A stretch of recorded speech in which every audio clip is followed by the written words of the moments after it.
김진홍 목사님이 2년간 교도소에서 이렇게 수감되어 있을 때 교도소에 아들을 보낸 그 김진홍 목사님의 어머님이 걱정이 참 컸겠죠. 그래서 이 어머니가, 김진홍 목사님의 어머니가 어떻게 했냐면 교도소에 있는 아들 걱정에 2년 동안 자기는 따뜻한 안방에서 자지 않겠다.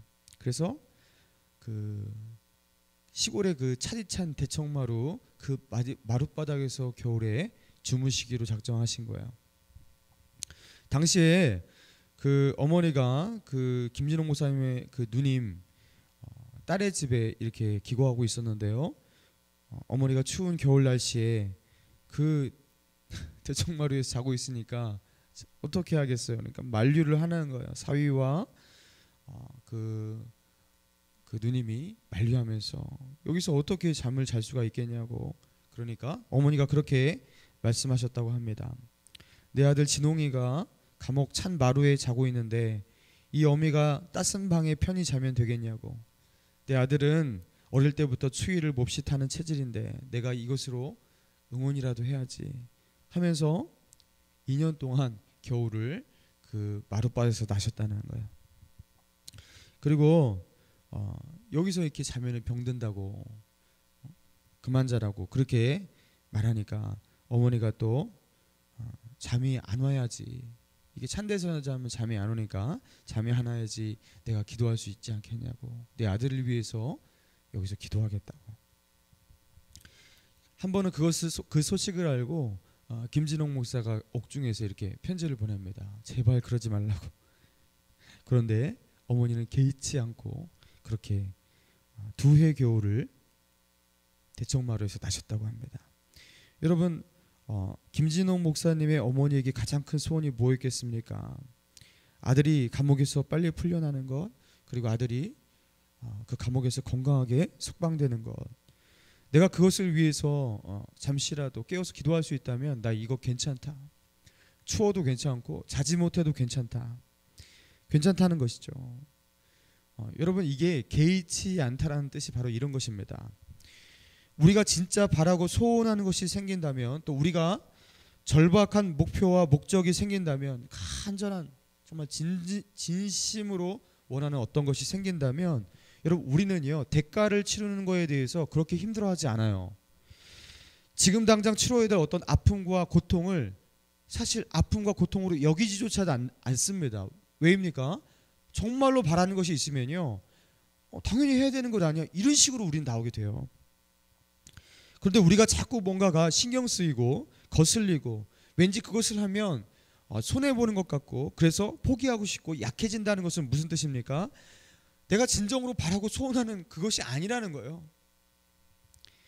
절대적이고 절박한 그런 목표와 그 소원들이 우리 마음에 들어오는 순간 우리는 그것을 위해서 치러야 되는 모든 과정에 대해서 당연히 그럴 수 있는 건 아니야, 이렇게 대한다는 거예요.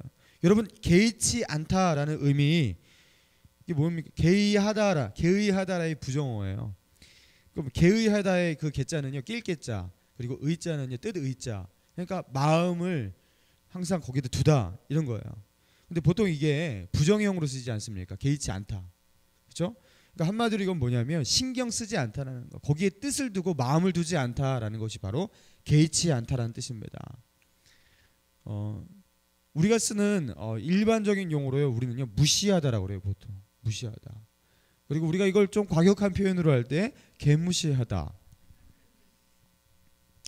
우리 그리스도인들이 이 세상에서 마음 두고 생각하고 신경 쓰지 않고 무시하고 살아야 될 것들이 너무나 많습니다. 왜입니까? 우리가 추구해야 될 진짜 목표, 목적이 우리는 분명히 있잖아요. 그렇죠? 세상 사람들은 그것을 발견하지 못했지만 우리는요 영원한 가치를 가지고 있고 영원한 목표, 목적을 이미 소유하고 있습니다. 그래서 우리는요 세상에서는요 무시할 것 천지들이에요. 개의치 않고 살아야 될 것밖에 없어요, 사실은. 그런데 우리가 무시하지 못하고 이 세상에서요 여기 이것저것 신경 쓰고 거슬리고, 그렇죠? 마음 두고 이렇게 살아간다고요. 여러분, 왜 이런 것입니까? 무시하고 지나가야 되는데 무시하지 못하고 자꾸 신경 쓰는 것. 그래서 인생이 매우 산만해지고 방향성을 상실하고, 내가 봐도 내 인생은요 참 그렇죠? 방향성이 없어. 산만해. 그렇죠? 멋있지가 않아. 이런 무슨 문제입니까? 무시할 것, 무시하지 못하고 신경 쓰는 이거 우리의 믿음의 연약함입니다. 이게 우리의 믿음의 현 주소라는 거예요. 이것저것 뭐 그렇게 신경 쓸 것이 많은지, 왜 사람들의 시선이 그렇게 신경 쓰이는 것이죠? 사람들이 하는 그 말들이 왜 그렇게 거슬리는 것이죠? 그들의 눈총이 왜 그렇게 따가워요? 사람들의 시선이 왜 그렇게 왜 이렇게 사람들이 신경 쓰이고 그들의 평가와 그들의 언행이 자꾸 거슬리냐? 여러분, 다른 것이 아니에요. 우리는 무시해야 할 것을 무시하지 못하는 신앙의 내공이 그만큼 약한 것입니다. 우리는 진짜 가치, 진정한 목표, 진짜 우리가 바라는 것, 그것을 아직도 깨닫지 못하고 있는 것이에요. 여러분, 그래서 예수님이 무시하는 것 어떻게 해야 되는지, 정말 개의치 않는 삶 어떻게 살아가야 하는 건지 예수님이 보여주셨어요. 몸소 자신의 십자가로 자기의 인생으로 보여주신 분이 바로 예수님입니다. 우리 2절 말씀, 오늘 본문 2절 말씀 같이 한번 읽어볼까요? 2절입니다. 시작. 믿음의 주요 또 온전하게 하시는 이인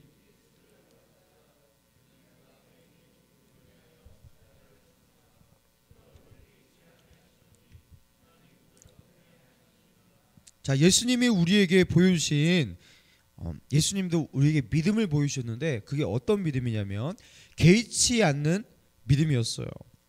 자, 여기 보니까 예수님은 그 앞에 있는 기쁨을 위하여 십자가를 참으셨는데 그 십자가가 그냥 여기서 말이 세 글자지, 이 십자가가 얼마나 신경이 많이 쓰이는 십자가예요. 끔찍한 고통의 십자가입니다. 그리고 이 십자가를 지는 이 과정 가운데 예수님이 치르신 대가가 얼마나 큰 것이었습니까? 사람들의 저주와 조롱과 그 냉소, 제자들의 배신, 그리고 그 십자가에서 그냥 달린 게 아니라 벌거벗겨진 상태로, 그렇죠? 그 수치 속에서 십자가에 달리셨다고요. 그런데 예수님이 당하신 그 고통, 그리고 예수님이 그 벌거벗겨진 상태에서 사람들의 그 손가락질 속에서 예수님이 당하신 그 부끄러움, 그런데 그것 우리는요 참 신경이 많이 쓰이는 것이에요. 죽을 듯하게 고통스럽고 죽을 듯하게 부끄럽고 너무 힘들 것 같습니다. 여러분, 그런데 예수님께서 이 모든 것을 어떤 자세로 이기셨다고 나오냐면 개의치 않으셨다. 참으사 부끄러움을 개의치 아니하시더니 이렇게 말하고 있습니다. 이 개의치 않다는 게 무슨 뜻이라고요? 무시하셨다, 이렇게 말해요. 무시하셨다. 창조주가 십자가에서 조롱당하고 벌거벗겨 수치를 당하고 부끄러움 당하는 이것이요, 여러분, 그것도 인간들에게, 자기가 만든 그 피조물에게 이런 고통을 당한다는 것, 여러분, 이게 신경 쓰지 않을 일입니까? 무시할 만한 일입니까? 여러분, 그런데 예수님은요 신경 쓰지 않고 이것을 무시하셨다고 합니다.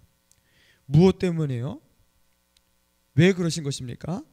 자, 여기 보니까 그 앞에 있는 기쁨을 위하여 이러셨대요. 예수님 앞에 있는 그 기쁨 때문에 이 모든 것을 무시할 수 있었다, 그렇게 말씀하고 있습니다. 개의치 않을 수 있었어요. 그렇다면 예수님 앞에 있던 이 기쁨은 무엇이었습니까? 십자가의 고통을 참게 만들고 수치와 모욕과 그 부끄러움 앞에서 초연하게 만드는, 여러분, 예수님 앞에 있는 그 기쁨이 과연 뭐겠어요? 예수님이 자신의 피값으로 자기의 고통으로 결국 얻게 될 저와 여러분의 생명이 바로 그 기쁨 아니었겠습니까? 그리고 이 십자가를 통해서 이루실 그 구속사역을 통해서 만드실 하나님의 나라, 그리고 하나님 앞에서 받을, 예수님도 상급이 있는 거예요. 하나님 보좌 우편에 앉으셨잖아요. 그것이 예수님의 기쁨이었습니다. 그래서 예수님은 개의치 않았어요. 세상의 그 어떤 것과도 비교할 수 없는 가치가 우리 눈앞에 확연히 들어올 때 우리는요 개의치 않는 자세가 생깁니다. 무시합니다. 저는요 어제도 이렇게 교육자 석수교회와 우리 신일교회 교육자들끼리 농구 대회를 해서 배틀을 붙었어요. 이길 줄 알았는데 졌습니다. 저는 개인적으로 운동을 할 때, 지금은 좀 덜하지만 승부욕이 발동하면요 아무것도 개의치 않습니다.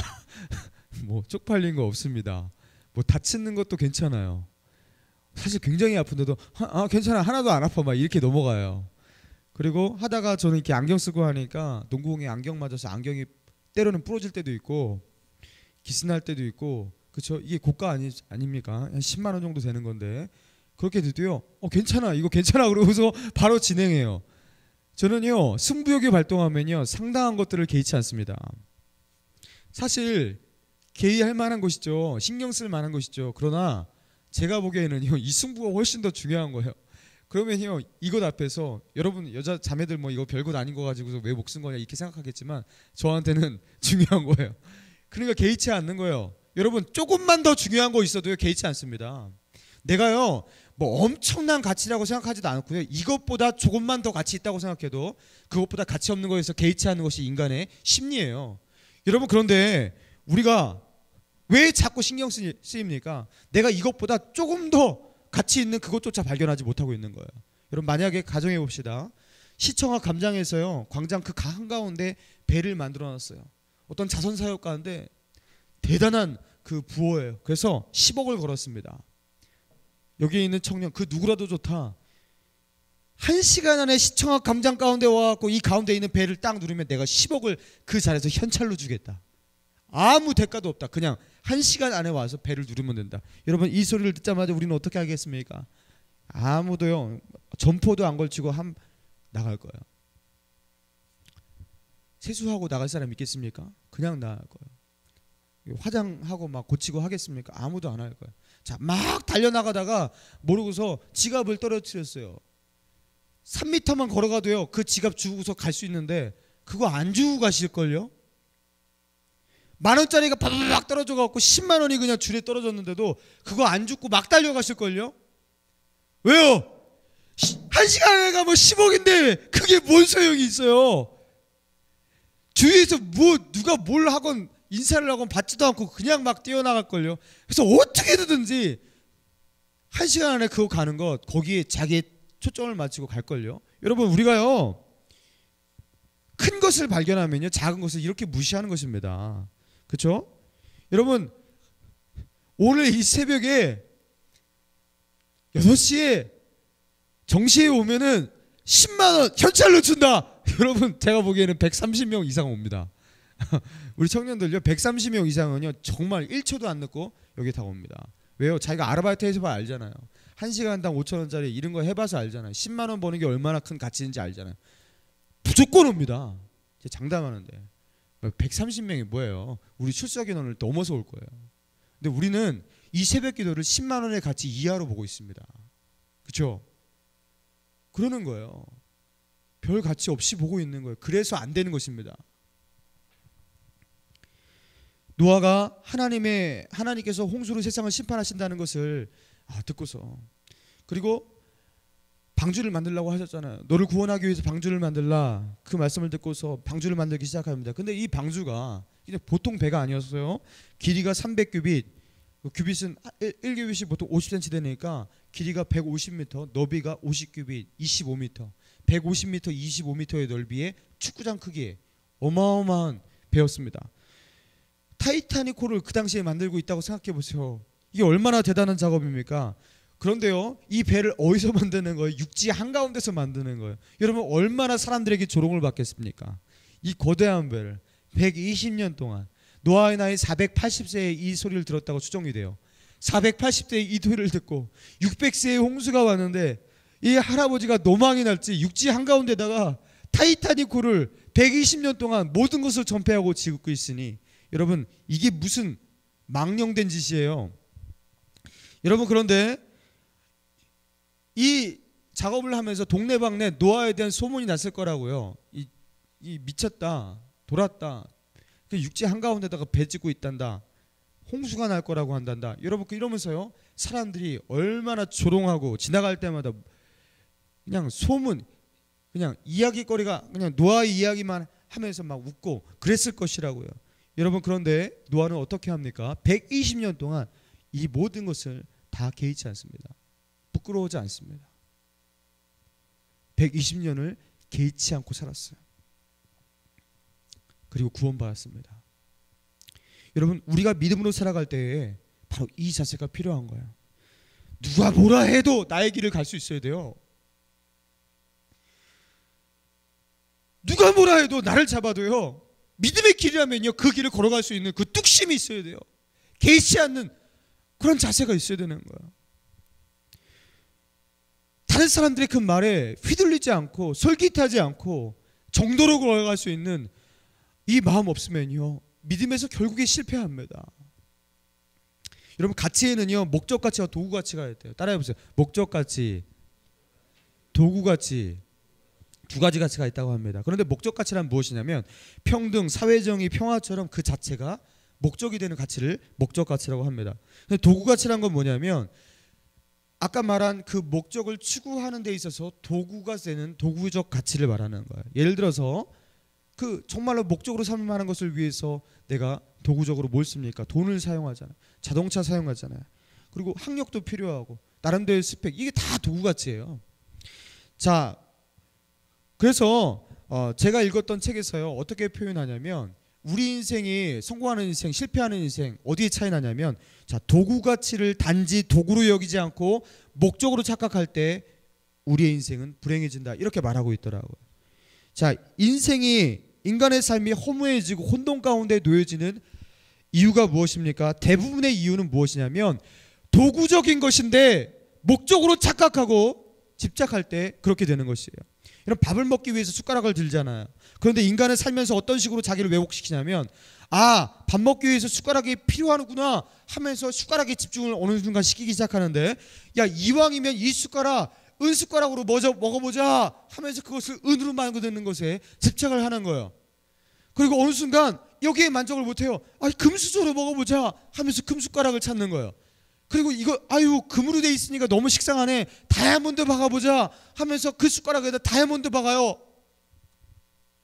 우리가 이런 식으로 살고 있다고요.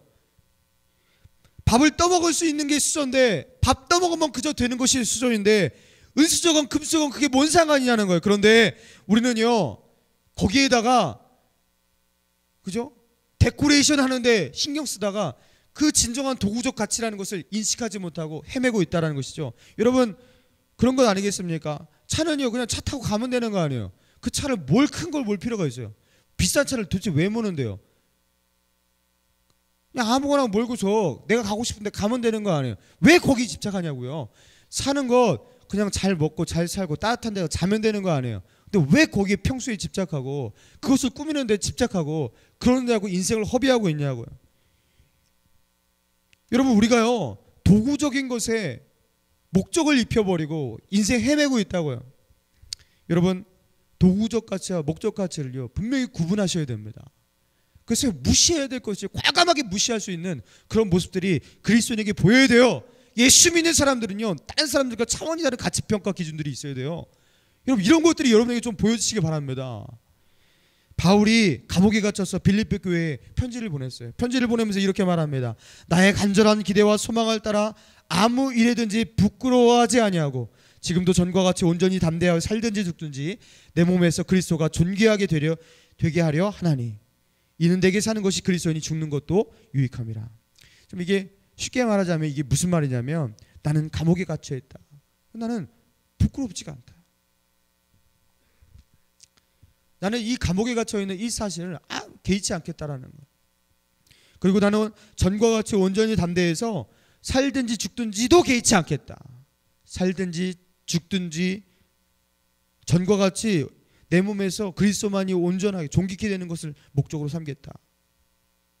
죽는 것도 개의치 않겠다. 이렇게 말하고 있어요. 여러분, 바울이 복음 전하다가 핍박당하고 돌에 맞고 퇴장당하고 배가 파손하고 배신당하고 굶고, 여러분, 이런 많은 일들을 겪었다고 바울이 스스로 입에 고백했어요. 바울이 왜 이 모든 것을 개의치 않았습니까? 왜 이 모든 것을 무시할 수 있었습니까? 마지막에는 자기의 목숨까지 무시했어요. 여러분, 어떻게 그 일이 가능했습니까? 예수님이 나에게 주신 그 사명, 내가 그것을 완주하기 위해서는 나 이것도 무시할 수 있어 하면서 마지막에는요, 자기 목숨까지도 신경 쓰지 않았던 거예요. 신일의 청년 여러분, 우리에게 좀 이런 자세가 필요합니다. 주님께서 우리에게 주신 정말로 우리가 붙들 수 있는 진정한 가치 하나를 붙들고 그 외에 많은 것들을 무시하는 자세, 개의치 않는 믿음, 그 믿음으로 우리를 초청하십니다. 예수님께서 당신의 십자가를 통해서 우리에게 보이신 것이 무엇이냐면 개의치 않는 믿음이 어떤 믿음인지 예수님이 십자가로 보여주신 거예요. 실효락이 남지 않고 모든 것을 벌겨벗긴 상태로 돌아가시면서도 아무런 부끄러움도 느끼지 않았던 예수님이라는 것, 저도 이 본문을 보면서 알았어요. 개의치 않는 그런 믿음, 바울을 통해서 또 우리 신앙의 선배를 통해서 우리에게 이 믿음을 보여주고 계십니다. 사랑하는 청년 여러분, 우리가요 세상 좀 무심하면서 뚝심 있게 이 길 걸어갔으면 좋겠습니다. 그리고 이 새벽 기도할 때에 하나님 내게 개의치 않는 믿음을 주옵소서. 더 이상 신경 쓰지 않고 정말로 붙들어야 될 것, 정말로 신경 써야 될 것만 신경 쓰고 살아갈 수 있는, 영원한 가치 붙들고 걸어갈 수 있는 믿음 주옵소서. 이 시간 주신 말씀 기억하면서 같이 기도할 텐데요. 주여 내게 개의치 않는 믿음을 주옵소서. 더 이상 사람들의 말에 휘둘리지 않게 하여 주옵소서. 돈에 휘둘리지 않게 하여 주옵소서. 그리고 여러분 학력에 휘둘리지도 마세요. 스펙에 휘둘리지 마세요. 제발 그러세요. 그리고 헛된 자신의 그 야망, 그렇죠? 하나님 보시기에 쓸데없는 풍선같이 부푼 그 꿈들이 있지 않습니까? 휘둘리지 마세요. 주님께서 인정하시는 가치, 거기에만 휘둘려야 됩니다. 하나님 내게 개의치 않는 믿음을 주옵소서. 이런 간절한 마음을 가지고 이 시간 주여 한번 부르짖고 기도하시고요.